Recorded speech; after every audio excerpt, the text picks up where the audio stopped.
Magandang umaga sa inyong lahat. Kita nyo naman po, maulan ngayon, so masarap po mag-champorado.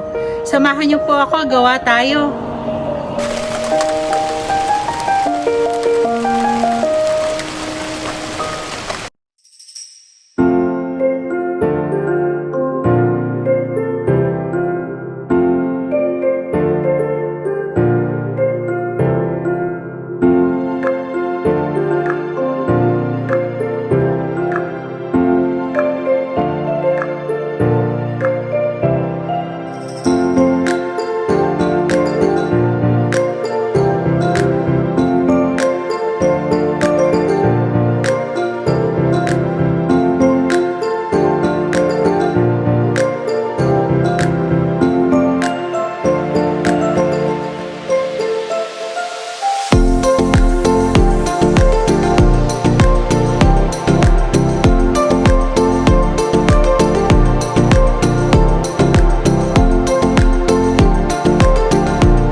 So, tapos na po yung oatmeal champorado na ginawa natin. So, tikman na po natin.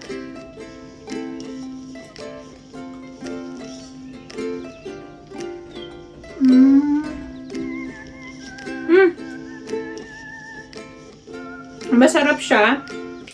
Tama lang po yung tamis. So, hindi siya boring kainin kasi may konting crunch po ako na nakukuha dun sa roasted coconut shred at saka yung sa roasted walnut.